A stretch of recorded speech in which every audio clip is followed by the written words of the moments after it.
And human rights lawyer David Matas have been investigating the allegations on behalf of the Falun Gong movement. The spiritual group is banned in China. Here is Mr. Matas. Let's listen in.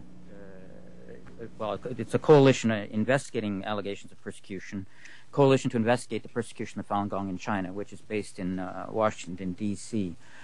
We were asked to do this a couple months ago, and we have now done our investigation, and we're producing this report. This report is available in hard copy here. It's also available online. You can get it at the internet. The site address is investigation.redirectme.net. For the purpose of our investigation, what we did is we tried to basically look at every avenue of proof or disproof we could find. We were not paid. We were doing this as volunteers, and we're not associated officially with anyone. We're just acting independently from everyone and doing this investigation. We pursued every investigative trail we could find. In the report, you will see that there are 18 different avenues of proof and disproof we considered and evaluated. Our bottom line conclusion, after considering everything as best we could, was that the allegations are true. We believe them to be true, that this harvesting is indeed happening.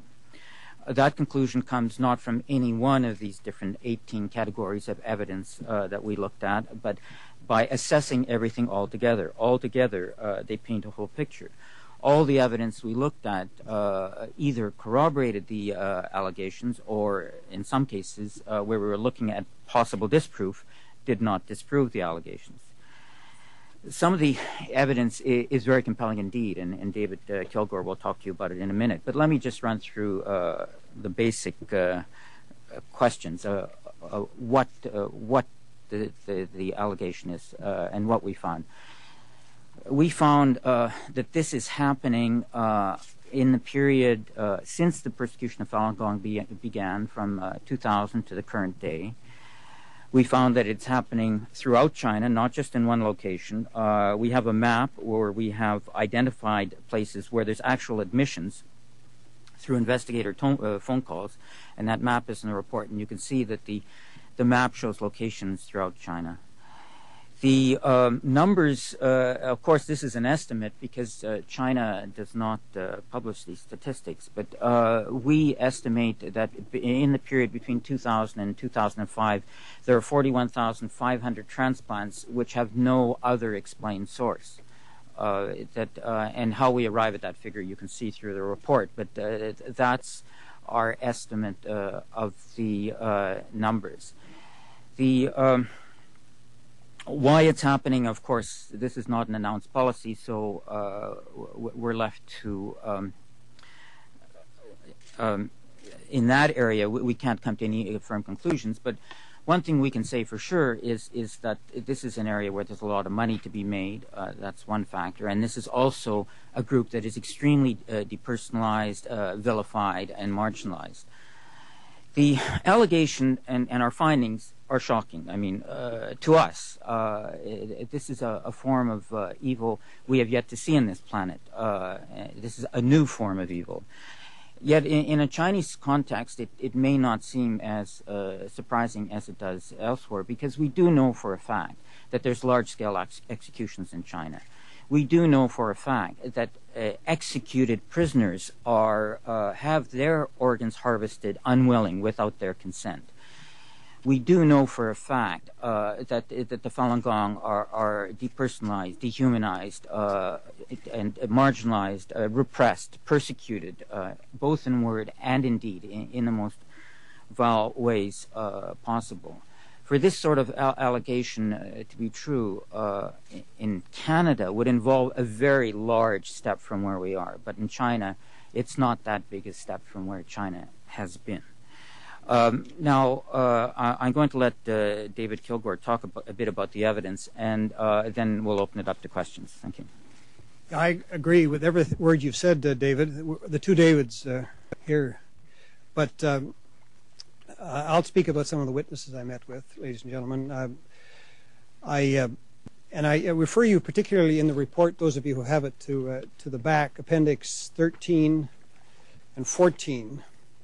I realize a lot of people don't have it, so I'll deal with 13 first, which is the interview with the wife of the surgeon, who's now outside of China, and she told us a lot of things, as you'll see in the Appendix 13. But the most disturbing thing, in my view, was the fact that her husband confessed to taking the corneas out of the eyes of approximately 2,000 Falun Gong practitioners. You'll see in her comments that that nobody gave their corneas without giving their life as well, because at this particular hospital, or hospitals where he operated, they took the corneas, the heart, the pancreas, I believe, and the kidneys, of course, and the liver. So I think David and I would agree that was one of the most disturbing pieces of evidence we heard, but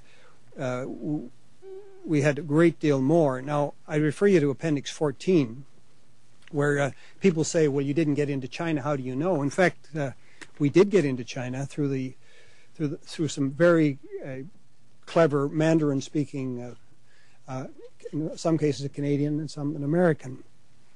What they did was they phoned hospitals pretending to ask for Falun Gong organs, and you'll see in Appendix 14 what they heard. I'll just give you a couple. This is the Mission City Detention Center, 8th of June. It's not exactly a long time ago.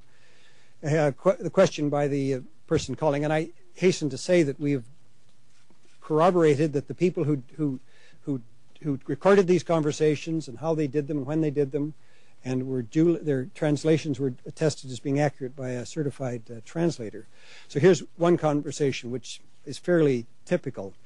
Questioner: do you have Falun Gong organ suppliers? Mr. Lee: this is the Mission City Detention Center. Mr. Lee: we used to have, yes. What about now? Mr. Lee: yes. Further down: how many Falun Gong suppliers under the age of 40 do you have? Mr. Lee: answer: quite a few. Are they male or female? Lee: male. And he goes on, having about 5 or 6 of them available now. It's about as surreal as it's possible to get. Here's the Shanghai's, the Zhongshan Hospital Organ Transplant Clinic, 16th of March. The questioner: how long do you have to wait for an organ transplant surgery? Doctor: about a week after you come. Then there's more discussion. I think all of it, or most of it, inculpatory.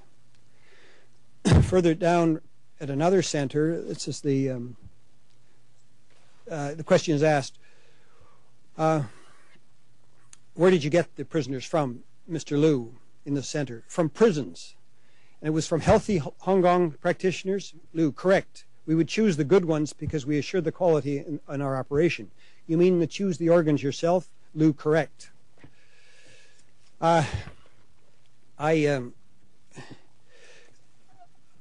You'll see in the report that we talked, actually David wasn't able to be there. I talked to 3 people living in Canada, one in Montreal, one in Toronto, and one in Vancouver. I'll only refer to the lady from Vancouver who told us that she was beaten so badly that doctors told her that her organs were not working well. Then she told us she overheard a conversation where the doctor said she was going to die. This caused the people from the 610 office, which some of you know and some of you don't, to leave her, basically, and she managed to get well enough that she was able to leave the hospital and ultimately to come to Canada as a refugee. So I guess that's I know it's a long report, but if you'll take the trouble to read it, I think that all of you will come away from what we've said with the same view that we have, is that it is simply inescapable that this is going on. It's going on a large scale, and that it's something that, as you'll see in our recommendations, we think Canada should do its utmost to make sure stops immediately, if not sooner. Shall we open it to questions? Before we go to questions, I just want to remind everybody that... Well, we're going to leave this news conference now, held by former MP, the former Secretary of State for the Asia Pacific, David Kilgore, and David Matus, who's an international human rights lawyer. They have released a 45-page report today on harvesting organs from healthy Falun Gong prisoners in China. Now, they say this investigation took place approximately 2 months ago. They did it on a voluntary basis. It probably is worth noting that they interviewed Chinese residents by phone through Mandarin.